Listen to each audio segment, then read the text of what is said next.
যার সুচিকিৎসার এবং যার বেঁচে থাকার জন্য অধীর আগ্রহে অপেক্ষা করছিলাম, দোয়া করছিলাম। আমাদের সেই মাগুরার শিশু আসিয়া নির্মম এবং জঘন্য ধর্ষণকাণ্ডের শিকার হয়ে চিকিৎসাধীন অবস্থায় আজকে বেলা 1টার দিকে সিএমএইচে মারা গেছেন। আমাদের প্রধান উপদেষ্টা গভীর শোক জানিয়েছেন, এটার জন্য আমরা প্রত্যেকে শোকার্ত, কিন্তু এর মধ্যে আমাদের দায়িত্ব পালন করতে হবে। আমরা বিশেষ ব্যবস্থায় আজকেই পোস্টমর্টেম রিপোর্ট নেওয়ার ব্যবস্থা করেছি। আজকেই পোস্টমর্টেম রিপোর্ট পাওয়া যাবে। আজকেই আসিয়ার দাফনের জন্য আসিয়ার মৃতদেহ মাগুরায় নিয়ে যাওয়া হবে হেলিকপ্টার যোগে, এবং আসিয়ার পরিবারের সাথে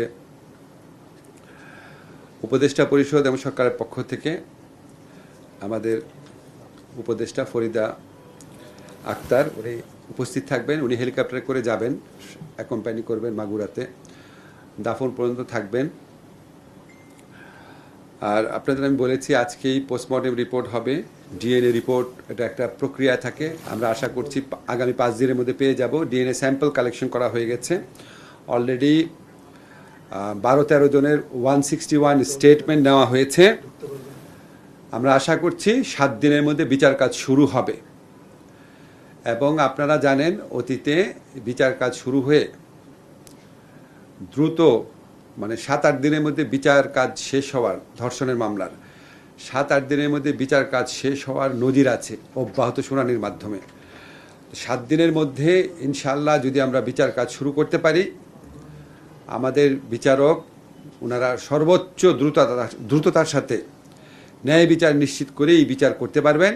কারণ এখানে এত পারিপার্শ্বিক, এত সাক্ষ্য রয়েছে, ডিএনএ টেস্ট পাওয়া যাবে, তারপর পোস্টমর্টেম রিপোর্ট পাওয়া যাবে।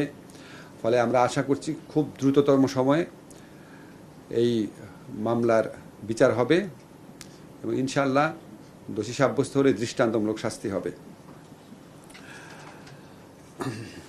এর পাশাপাশি আপনাদেরকে আরেকটা জিনিস জানাতে চাই। গত 2 দিন আমি বলেছি যে আমরা একটা নতুন আইন করছি।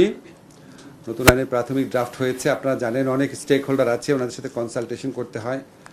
আমরা আশা করছি এই আগামী রোববার বা খুব দেরি হলে সোমবার, আশা করছি রোববারই আমরা নতুন আইন প্রণয়ন করে ফেলব।